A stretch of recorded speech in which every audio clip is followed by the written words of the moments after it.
All right, I'm a recovered alcoholic. My name's Tony. Welcome to Keystone Thursday Night Big Book Study Workshop of the Program of Recovery, laid out by the first 100 men and women. Sobriety dates April 8, 1989.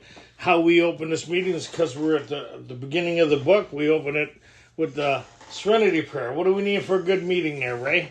We need God. God, grant me the serenity to accept the things that I cannot change, courage to change the things I can, and the wisdom to know the difference. Right on. It's all yours, Tony. Right on, brother. And who are you? I'm Ray Shepard. I'm a recovered alcoholic. Sobriety date the 19th of October, 1988. And I just, for those who are doing the math, I'm 6 months, a little bit before Tony, so I got to try and keep in line. That's right. We're all under supervision. I appreciate that, Ray. That's awesome. We're in More About Alcoholism. Very interesting chapter. For those who've been following along, probably I'm sure you have some questions and some ideas contrary to what the book kind of talks about. We have the talks put online, so if you want to get caught up, there's worksheets. It's Ray's birthday today. Show him a bit of love in the chat. That's good. He's looking great for 59. Some of that road he was on a little rough. Some of it wasn't paved from what I understand, but here he is. Lots of potholes. What a beautiful thing to be here on a Thursday night on his birthday. Probably, like me, couldn't think of a better place to be. Probably the keg, enjoying a steak, but here he is, right? So, we're going to start off with More About Alcoholism, Chapter 3. And what's interesting is they're going to talk about more of what they've been already talking about. In order to talk about more about something, you should have a basic understanding of it, right? And the Big Book of Alcoholics is the only place that lays out the program of recovery, the problem, the solution, and the course of action they took based on their collective experience. And what's interesting, we've gone over this a couple times, and they're talking about their experience, how they see things, how they experienced it, and why they put this together for people of their type. And what's kind of interesting is there's a lot of different references in the book to their collective experience, right? As they started going through this, right? Page 18, we hope this volume will inform and comfort those who are afflicted or those who may be afflicted. There are many highly competent psychiatrists who have dealt with us, have found it sometimes impossible to persuade an alcoholic to discuss his situation well reserved. Strangely enough, and it goes on to talk about here, and on page 19, we have concluded to publish an anonymous volume setting forth the problem as we see it, as who sees it, as they see it, because they have a different experience than kind of like the doctor, right? Because the doctor used to classify us as beyond help or beyond hope, that he couldn't kind of help our type of alcoholic. And then kind of just a recap is that when Bill went back there for the third time, he went back there that he acquired certain ideas that he put into practice, and the doctor witnessed this thing happen to him, this miracle take place within his facility, and then he allowed other people to start working with him. You see that in Bill's story. So from There Is a Solution on, started talking about the points that we covered right from the beginning of the book, the story of how many thousands of men and women who have recovered from alcoholism. They're building blocks. There's a theme. So here they're kind of going, look, and we've talked about this in great detail. We've talked about the allergy, that the introduction to that idea was presented by the doctor, and then they go on to describe these allergic types, the phenomenon of craving, all that other stuff. And then they introduced us to the second symptom in alcoholism as the main problem of the alcoholic that centers where, Ray? In his mind. In the mind. And they cover that on page 23. They said if we never took that first drink, we'd never set the terrible cycle in motion. And you hear a lot of people, just don't take the first one, you'll be okay. And we've covered those people, given good reason, support groups and all that. They're able to stay sober based on their experience. Then they talk about, well, what about the real alcoholic? And they shift the conversation on page 21. And on 23, they talk about this malady that centers in the mind, that places us beyond human aid. And later on, They talk about here the first obsession on page 23 is the idea that we can keep ourselves sober based on our own experience. And they clarify that by saying the tragic truth that if the man be a real alcoholic, the happy day won't arrive. What's that? Of keeping ourselves sober based on our own experience. How many people's tried to do that here? Right? All of us, right? Like otherwise you wouldn't be sitting in a big book study workshop. You'd be sitting in a 12 and 12 study talking about Bill's experience, hoping that you could have the same experience by not doing what he did to get it. But I'm not going to go there, and we're not mentioning page 417 today because I promised I'd behave myself. It's Ray's birthday, right? So I'm not talking about page 417 as the answer to all my problems. If it was, they would change how it works, wouldn't they? Right? Oh, jeez. They haven't changed how it works yet. Don't yet. get me started either, Tony. They haven't changed how it works yet. So we'll go back to page 30. So if they're going to talk about more about something, they're going to cover the points as they see it. They feel it necessary to get into an in-depth scope on some points that we would miss.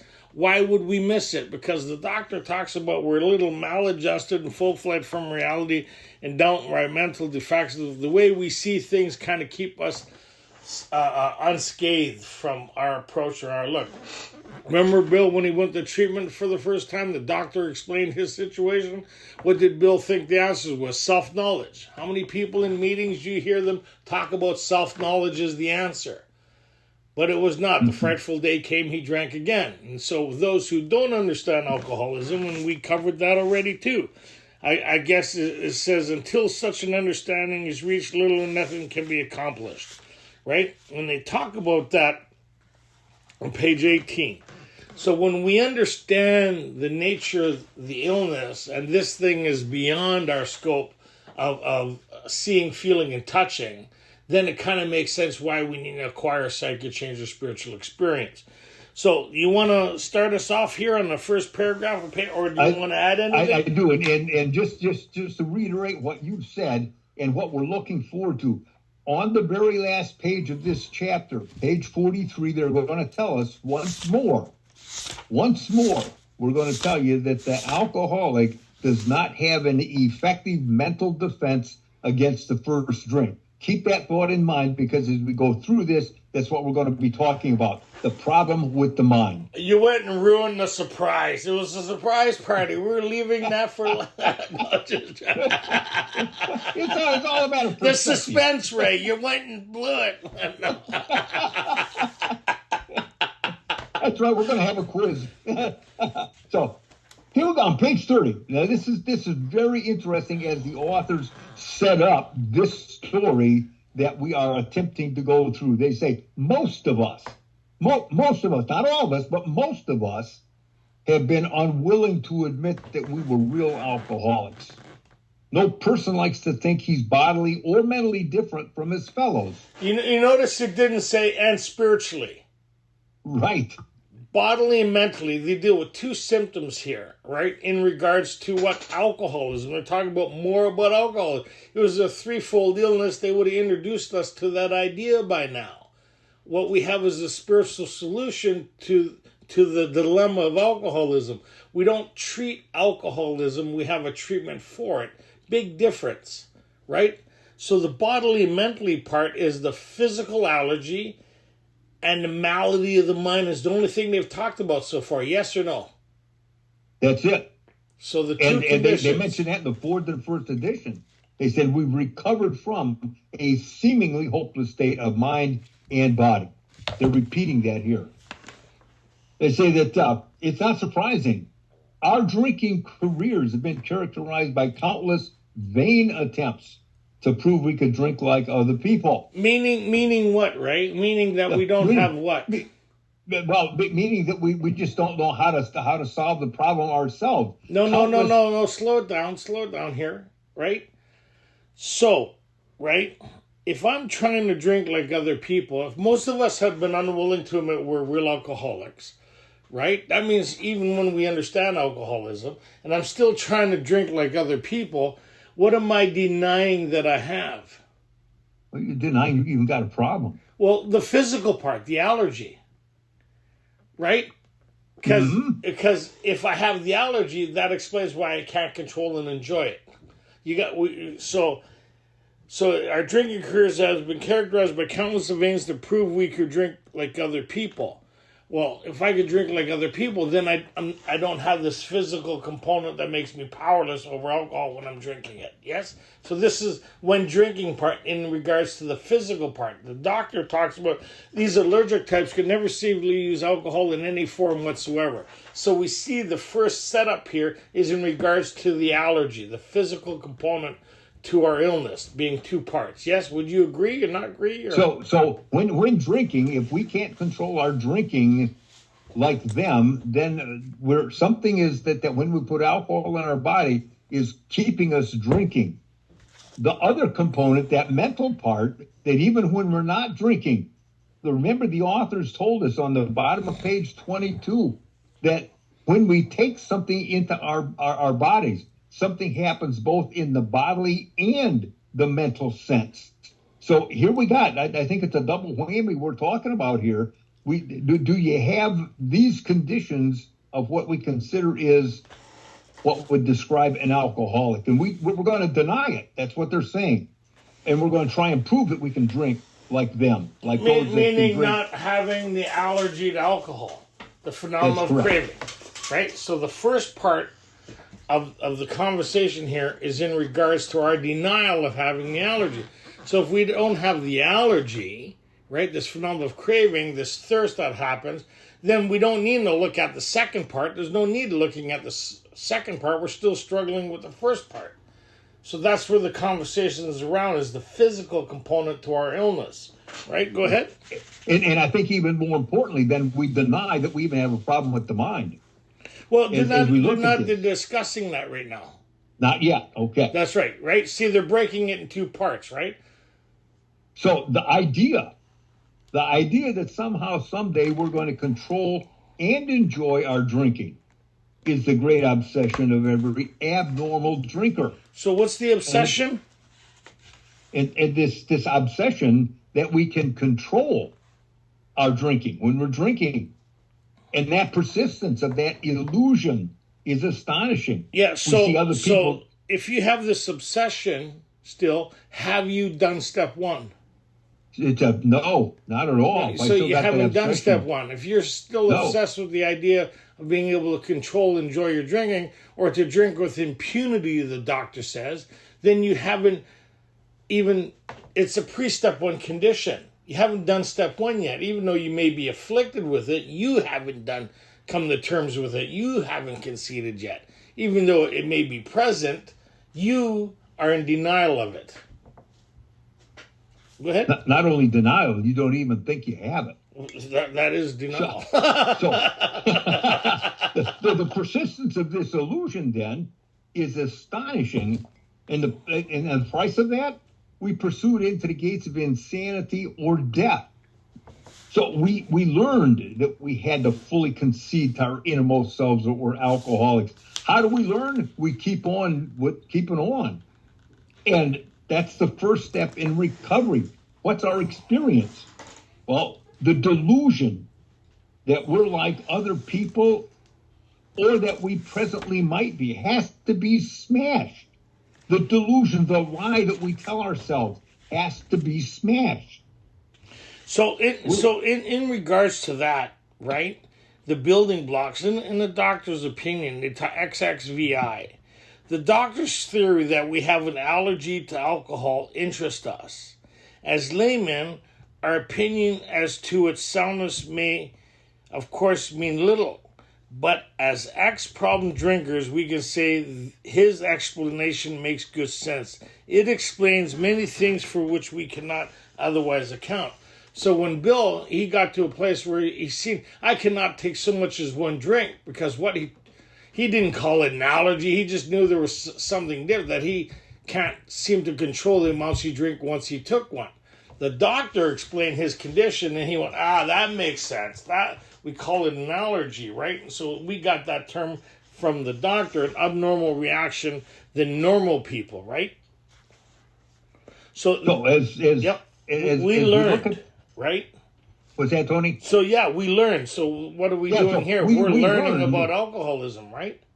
Yeah, and we learned that we have to fully concede to our innermost selves.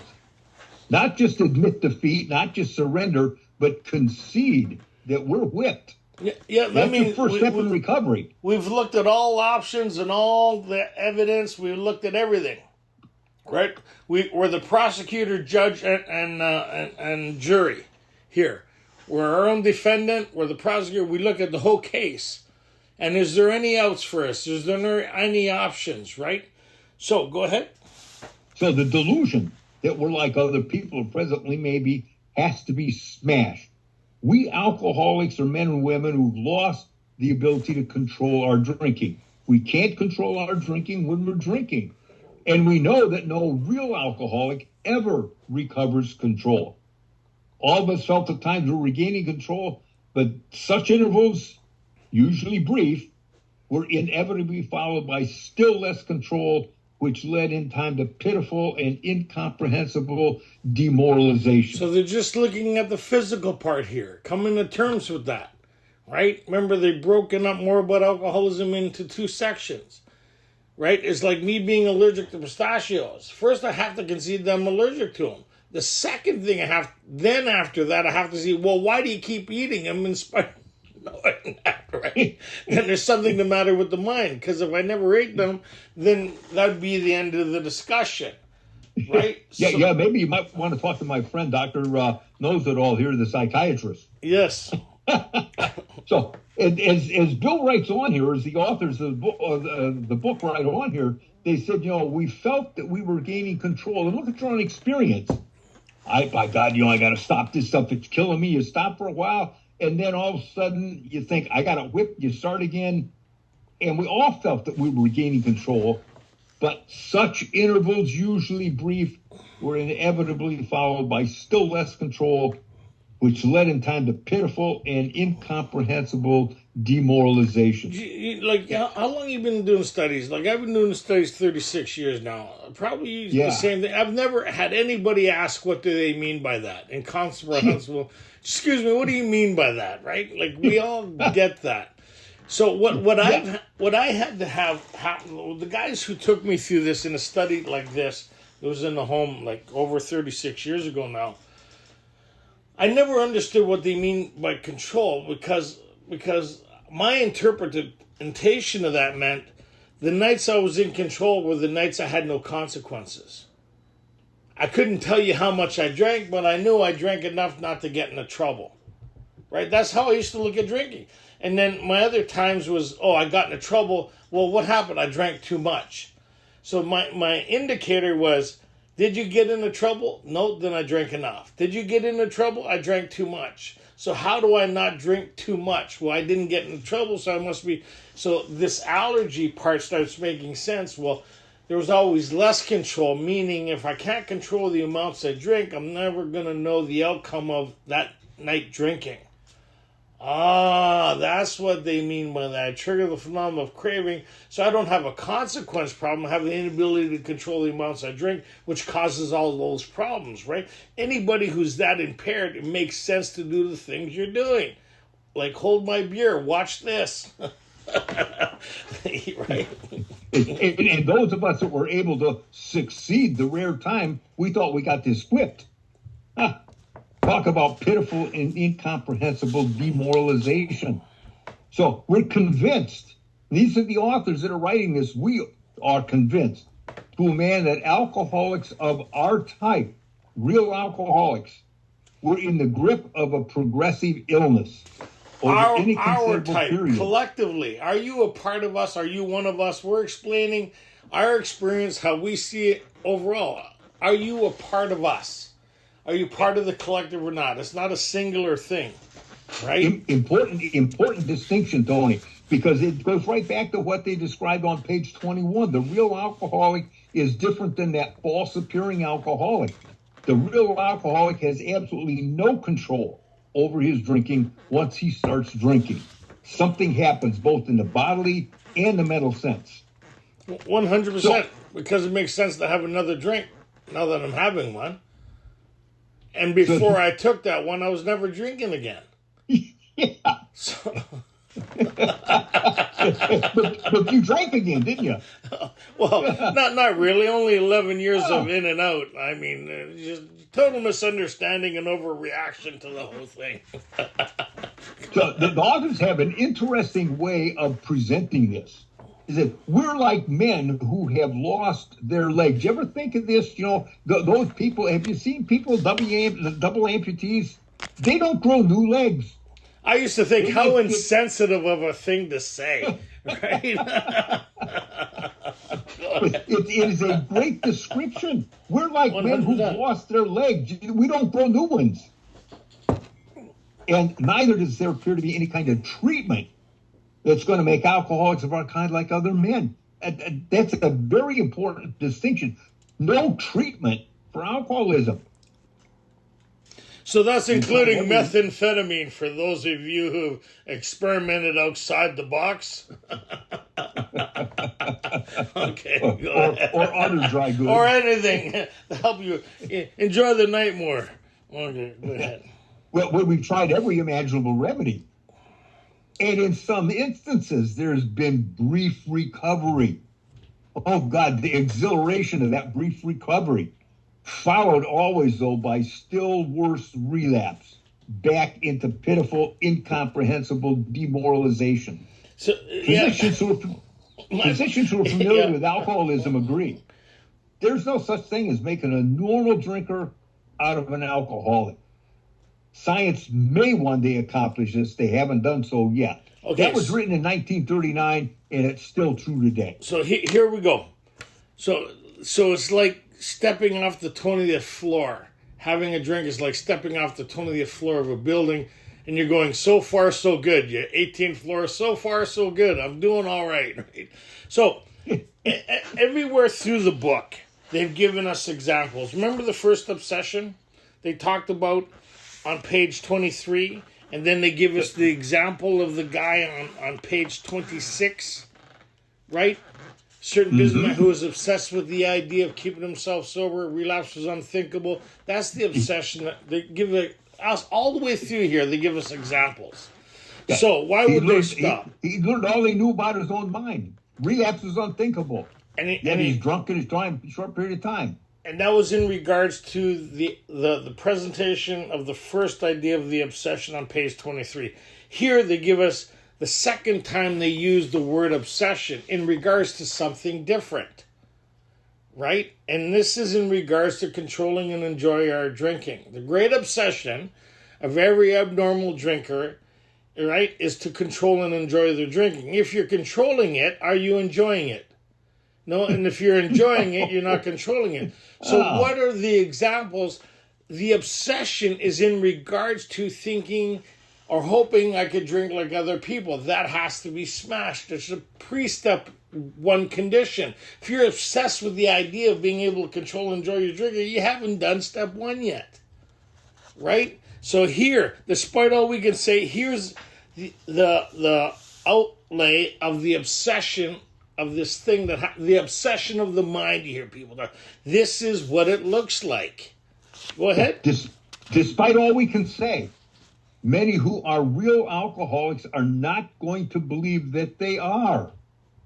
By every form of self-deception and experimentation, they're going to try to prove themselves exceptions to the rule, therefore non-alcoholic. If anyone's showing this inability to control his drinking, if they can do a right-about face and drink like a gentleman, our hats are off to him. Heaven knows we've tried hard enough and long enough to drink like other people. And then they tell us, here are some of the methods we tried to show you how we could drink like other people. Drinking beer only, limiting the number of drinks, never drinking alone, never drinking in the morning, drinking only at home, not having it in the house, not drinking during business hours, drinking only at parties, switching from scotch to brandy, drinking only natural wines. I didn't know there were unnatural wines. Agreeing to resign if ever drunk on the job. I like how the wording of that, right? Not drinking on the job, if ever drunk on the job. And we're never drunk, are we? Right? No, I got smooth. Mm-hmm. Yeah. And so these things that they list here, it said we could increase the list ad infinitum. And you could too. These are only what these authors could remember and put down that they thought were of importance in writing this chapter. Again, the book follows up with the theme that they're talking about, the obsessions in controlling and enjoying it. It's not one of the symptoms that make you alcoholic. It's a pre-step 1 condition, right? Meaning I don't have the allergy, right? I need to identify with the allergy, otherwise later on down the road is going to cripple me this in the completion of step 1 of the conceding, right? Admitting I have a problem, admitting there's stuff going on is way different than conceding. It's way different than surrendering. It's way different than having acceptance, is having a full knowledge of our condition. Why? Because how well we do step 1 will project how well we do the rest of this course of action and longevity and sobriety. Because if there's any problems in the way I look at this thing, it will surface later, cripple me, and I'll find myself drinking again. Mm-hmm. Right? So you hear a lot of people say, oh, if you don't know, go drink again. Well, they're very specific, and when they ask people to go have a drink, it's those who don't understand the phenomenon of craving. For those of us who look back in our drinking history, it makes good sense why we drink the way we do. I always ask the people, how do you know if you have the phenomenon of craving? How many people would like to know? How many people, when drinking, thinking about the next drink before you finish the first drink? Doesn't everybody? No. Right? No, they don't. So most of this group would be of the type to be this far in the book, something's got your attention. So let's jump over here. They got the man of 30, right? He has a physical part. So one of the importance as we go into this paragraph that we left off is going to be a key factor as we go through the 4 stories they have in this chapter. Okay. Despite all we say, many who are real alcoholics are not going to believe that they are. And they're going to show then in these 4 stories the self-deception and the experimentation to try and prove themselves exceptions to the rule. I think we would have to disagree there. Okay. Because here they're talking about the physical part, right? That the is physical correct. part of the story. That is correct. Later, right, where they shift here in the conversation, right, those people know they have the physical factor. They don't want to drink. Right? So here's the only example in regards to the physical part that you're talking about here is a man of 30. Right? He doesn't have the second component, but he has the first component. I'm not saying that they don't have the first or the second component. Okay. I'm saying that they're going to lie to themselves and they're going to do all kinds of experimentation to prove they're not alcoholic. That's what I see in these 4 stories. Okay, go ahead. So we'll get into that. So there's no way of proving it. This is on page 32, first full paragraph. There's no way of proving it, but we can believe that early in our drinking careers, most of us could have stopped drinking. The difficulty is that few alcoholics have enough desire to stop while there is time. We've heard of a few instances where people who showed definite signs of alcoholism were able to stop for a long time. So there it is. So they have the physical thing going on, but because of what's happening in the mind, they find themselves unable to stop, right? The man of 30 was able to stop because he's entering it, but he doesn't have the second component. He has the first component. He was able to stay stopped for a long period of time. Out came the carpet slippers, right? And then the illness was progressing even though he wasn't drinking, and he was dead within a short period of time. Right? So that's the case of where you are in the progression of this thing. Right? And that's why they use that story of a man of 30. He was able to stay stopped because his career and all that other stuff, yet it was causing him problems. He was able to stop because he didn't have the second component in the mind. He revisited the idea, now that he's retired, that he could safely drink. So we're going to read that story, right? Go ahead. A man of 30, page 32. Here's a man of 30. he was doing a great deal of spree drinking. He was nervous in the morning after these bouts, and he quieted himself with more liquor. Ambitious to succeed in business, he saw that he could get nowhere if he drank at all. Once he started drinking, he had no control whatever. So that's the physical part, right? Once he started to drink, he had no control whatsoever. So we see that. Even though he wants to have control, he sees he can't, right? So this is the physical factor. Go ahead. So he made up his mind.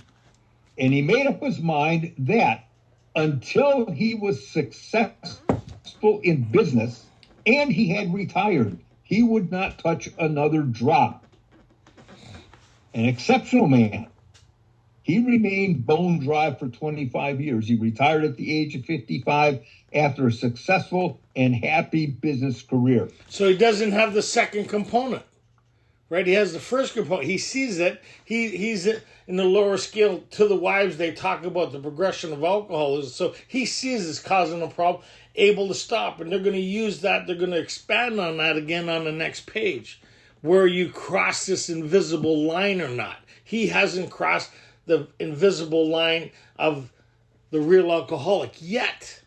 Right? Go ahead. Mm-hmm.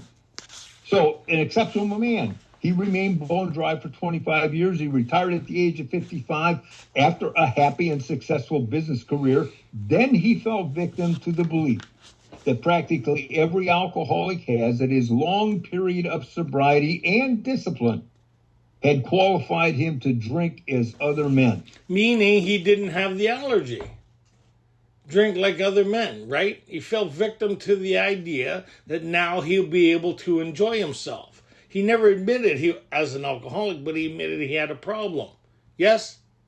So not only that, as we look at that, he made a promise to himself until the business was a success, until he had become a successful businessman, he would not drink again. There was always that interlude in drinking. He never intended to stop drinking, period. It was just a short little interlude. So 25 years, I would say that's a pretty good interlude. Well,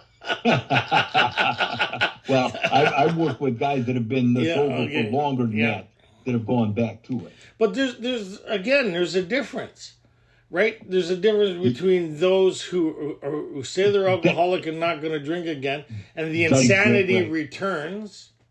Right? And this guy, he made a decision not to drink because it's causing him problems. Yes. Two different types of people. We got to keep them like separate. Otherwise, it gets confusing, right? Go ahead. So as we look at this, what the guy said, okay, I've retired. I'm a successful businessman. Out comes my carpet slippers and my bottle. In 2 months,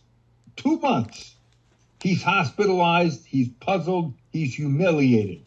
And he tried to regulate his drinking for a while, and he made several trips to the hospital in the meantime. Then, gathering all of his forces, he attempted to stop altogether and found he couldn't. Okay, so now this is the progression of the... He's past that line somewhere. Even though he wasn't drinking in that 25 years, the progression kept on happening. He found himself drinking with the idea, well, I just had a bit of problems before. And here he's looking back and said, well, I was able to stop before. I should be able to stop now. But the progression's happening where he's beyond human aid, and it's becoming evident that this thing has him now, he doesn't have it. Go ahead. It's a reiteration of what they say on page 24, that willpower now is not sufficient. It's not going to be enough to keep him from drinking. At this stage in the progression of alcoholism. It wasn't before. What was before was that he made that promise, I'm not going to drink. But it was enough. If he never took that drink again till the day he died, this progression...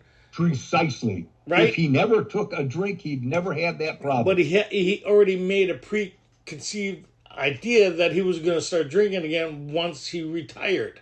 Yes. So just say, says, you know what?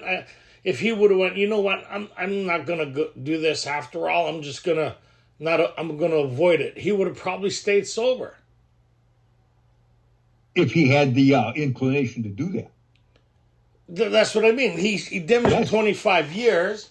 If he would have continued on, he would have stayed sober.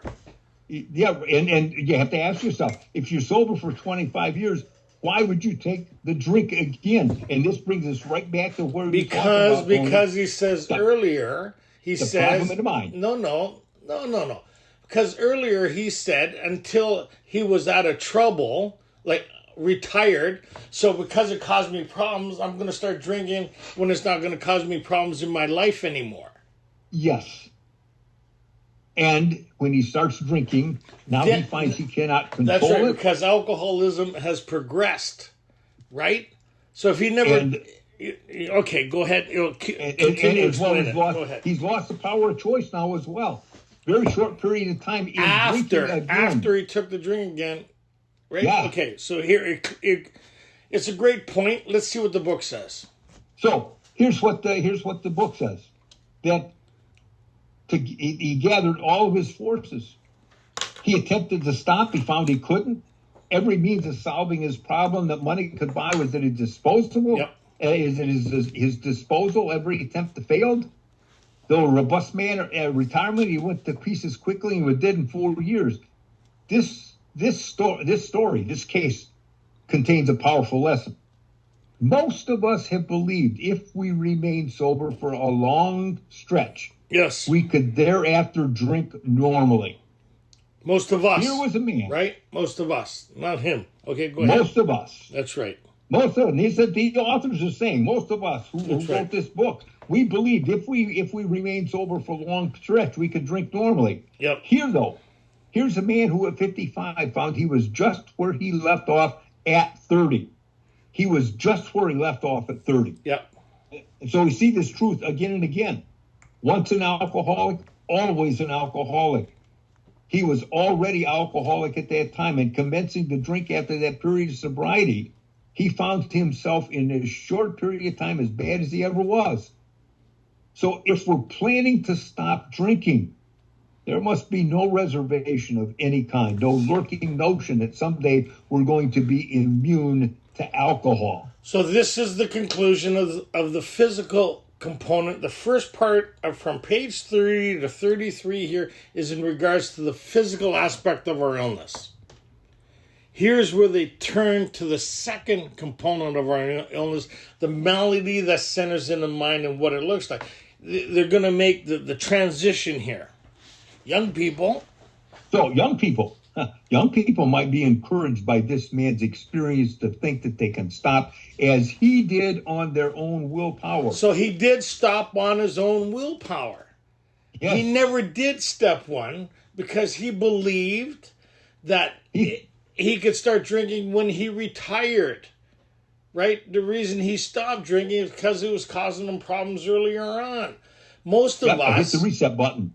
Right? Most of us thought, okay, I'm going to stop drinking for a while because it's causing me problems. But we were unable to because of this second component that they're going to get into here. But we doubt. So we doubt if many of them can do it because none want to stop. And true, right? I didn't want to stop. I just wanted to find a way to drink without consequence. But here's the real clue. Hardly one of them, because of the peculiar mental twist already acquired, will find out that he can win.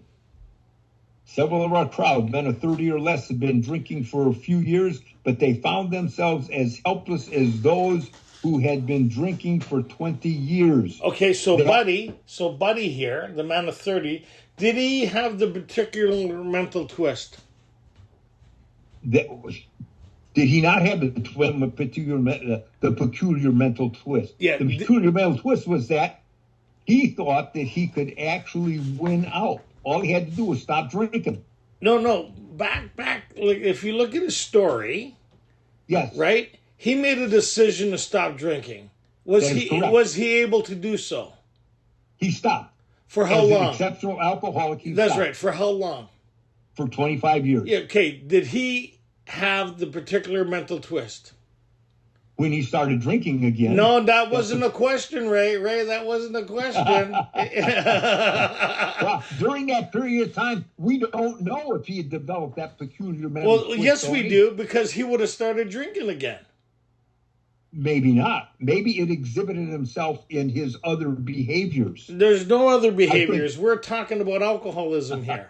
I know what you're talking about, and that's what they're going to talk about. Okay. So let's not confuse things here. No, right? Okay. Okay, so we're talking about alcoholism, two components to alcoholism. We're not talking about all these different human conditions, whether it's masturbation, sex anonymous, gambling, and all that other stuff. We could write a whole... How many 12-step fellowships are there?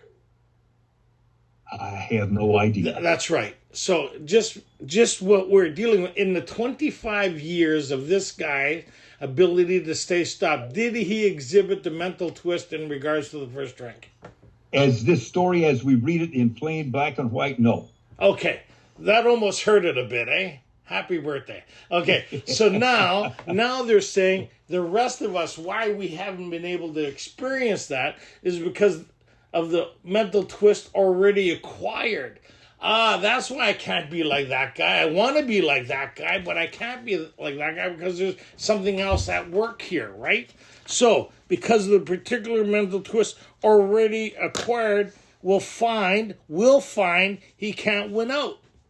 Several, go ahead from there, several. Several of our crowd, men of 30 or less, had been drinking only a few years. They found themselves as helpless as those who'd been drinking 20 years. Why? Because they keep drinking.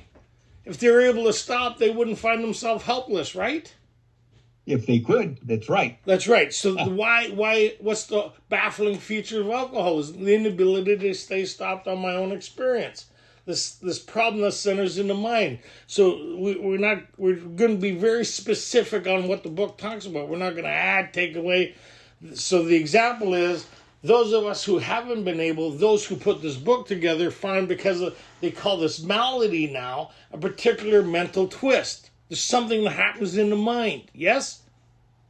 Yes. Okay. Go ahead. So, to be gravely affected, one doesn't have to necessarily drink for a long period of time or even take the quantities that some of us have. That's particularly true of women. Potential female alcoholics often turn into the real deal, and they're gone beyond recall in a few years. What's the real deal? The inability to stay stopped on my own experience and the inability to control and enjoy my drinking and drink with impunity. The real deal, right? And leading into incomprehensible and demoralizing, right? Yes? Okay. Yes. So what they talk about now is that female alcoholics, potential female alcoholics, often turn into the real thing and are gone beyond recall in a few years. And certain drinkers would be greatly insulted if called alcoholics. They're astonished at their inability to stop. There again, the inability to stop. Not what this guy demonstrated on a man of 30. He had the physical part, but he was able to stop because his brain and body at that time wasn't as affected as ours did. But once he started it again, it was like, boom, it took right off again, and he was astonished on his inability to stay stopped as he did previous to that. Why? Because somewhere along the line, something changed, and now he's baffled, right? Now these people are baffled, right? So we're familiar with these symptoms. We see large numbers of potential alcoholics among young people everywhere. Try and get them to see it. So what is that? The physical aspect, the inability to control their drinking, and the inability to stay stopped based on their experience. How many people have been to meetings and see these people in and out, in and out, in and out, and each time they're telling us how it's going to be different, yes? And what they're going to do to keep themselves sober is the great obsession that I'm going to get this in, I'm going to surrender, I'm going to let it go, I'm going to do something sufficient enough to bring about this change, right? So this is what you said when you picked up your last 24-hour chip, Tony? Well, I was never drinking again, though, because there was two things going on there. One, nobody ever 12-stepped me through the big book, so I didn't know what I was up against. Okay.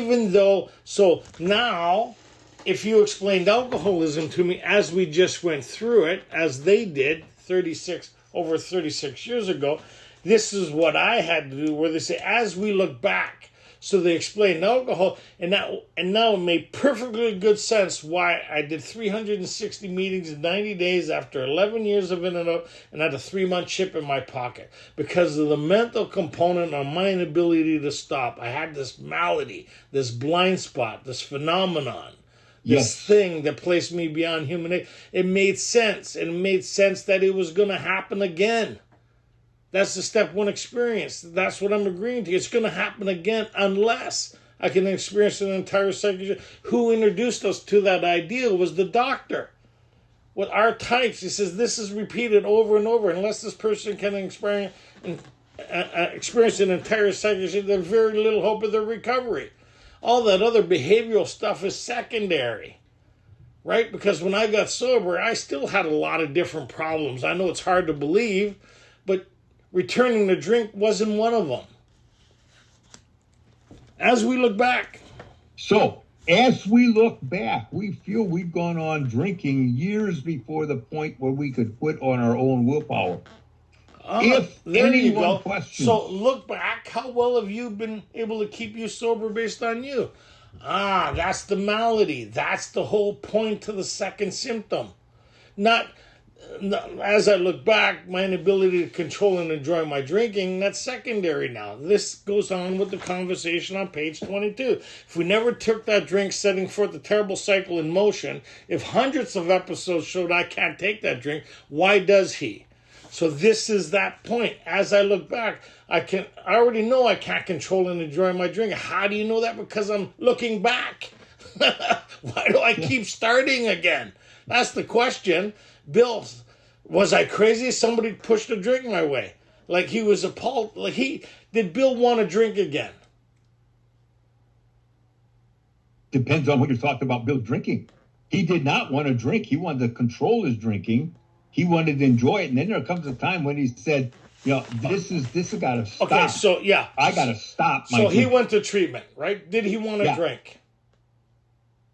He went to treatment. He went to Town's hospital. Yeah, did he want to drink when he went to the Town's hospital? He did not want to drink. Okay, what about the second time? What about the second time? The second time, he knew he was done for. Okay, what about...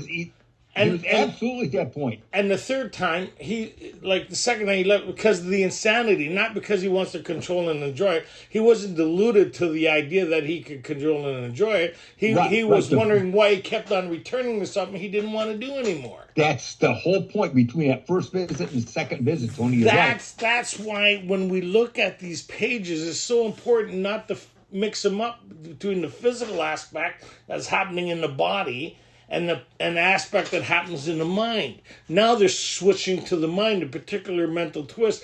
And the conversation isn't around the idea that I can control and enjoy my drink. I already know I can't. Anybody who's this far in the book already knows they can't drink without consequence. But why do I keep doing it?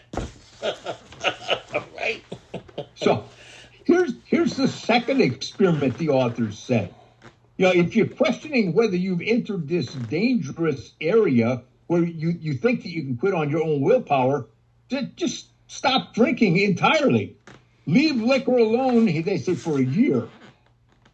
If you're a real alcoholic and very far advanced, there's very scant chance of your success. There you go. So if Buddy, man of 30, was a real far advanced, he wouldn't be able to do it.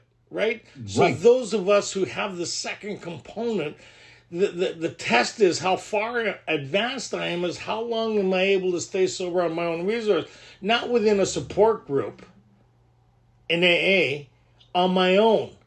Most people come to AA because they can't stay sober. So you hear people say, relapse isn't a part of my story. Then why are you here? If you're able to keep yourself sober, you wouldn't come to AA unless you hear the dating was really good.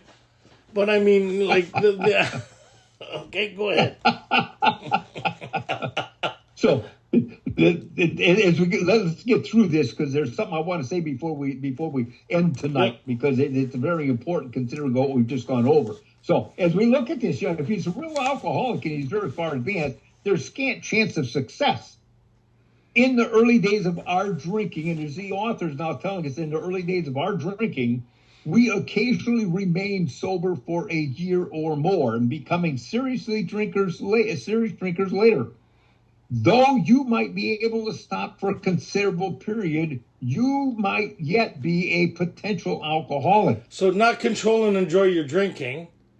It's about stopping and starting. And it's not about the conversation about controlling and enjoying is done. It's over with. It's now not, we're talking about can you second actually symptom, stop and say stop? That's right. The malady that centers in the mind, as described on page 23, the baffling feature of alcoholism. This is what we're talking about now, right? Okay, go ahead. So we think that few to whom this book will appeal can stay dry anything like a year. Some will be drunk the day after making their resolutions, and most of them within a few weeks. Now, for those of you who are unable to drink moderately, the question is how to stop altogether, entirely. We're assuming, of course, that you desire to stop. Which helps. Yeah. So see the qualifier there? These people are not trying to control and enjoy their drinking. The obsession's a pre-step one condition. There's a lot of us that come in AA that never want to drink again. We already know we can't control and enjoy it. I never want to drink again. Why am I drinking again? Right? Yeah.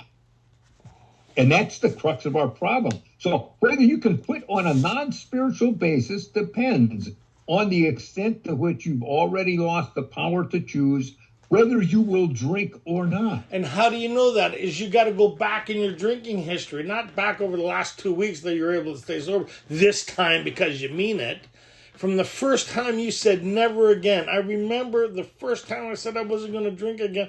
I was 15 years old, standing on the 18th story of a building, thinking, if this is how my life is going to be. And then I went to my first meeting. I was 16. It introduced me to a beautiful life. I was never doing it again, and I found myself doing it again, baffled, and nobody could tell me why. I kept on doing something that was even beyond the people scope of understanding in AA, because they were all 12 and 12 based. This doesn't explain this condition in the 12 and 12. Go ahead. So many of us thought we had plenty of character. Lots of characters. There was a tremendous urge to cease forever. Yet we found it impossible. That's the baffling feature of alcoholism as we know it, this utter inability to leave it alone, no matter how great the necessity to leave it alone, no matter how great the wish to leave it alone. I did not know that. With the 3-month chip in my pocket, sitting in the old hotel, last call, baffled that I was there. Gave the best talk of longevity and hope that I ever gave in regards to my belief system and my experience at the time, sitting in that new meeting, getting a 3-month chip over 36 years ago, now that I've been sober through this course of action. They use the word baffling in regards to the malady that centers in the mind, not the obsession, the malady. Go ahead. So as we look at this now, what you have just witnessed as this interchange between Tony and me. Here you are, I'm talking about my experience in regards to this man of 30. Tony is saying, let's stick to the book. Let's stick to the book. I did that for a reason, and probably overstepped my bounds, but he did it for a reason, because when we get to these next stories, it's going to be easier to put your experience into what they say. We got to stick with their experience, the author's experience. It's crucial. They're telling us their experience. Yours might be different. We don't care. What's their experience? Yeah, and that's an important part. If yours is different, then you're not of our type. Right. So this is where the book says, how then shall we help our reader, us? How then shall we help our reader to what? To determine to their own satisfaction whether you're one of us. So they're asking, here's the question. Are you one of us? Are you part of the collective? Are you having a collective experience like we did, or are you having a singular experience outside of our experience? So AA, the only requirement for membership is the desire to stop drinking. Not everybody in AA is going to have this experience. They don't understand us.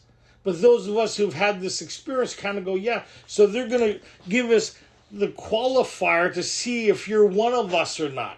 It's not about the allergy anymore. Why can't I stay stopped? And as a little prelude to this, Bill used to ask this question to people you work with. He said, so tell me, why do you think you're one of us? So understand, as we read this, that's what we're saying. How shall we help our readers determine to their own satisfaction whether you are one of us? The experiment of quitting for a period of time will be helpful. The experiment. See, they're funny the people. Experiment. It's an experiment. We already know what's going to happen here. Yeah.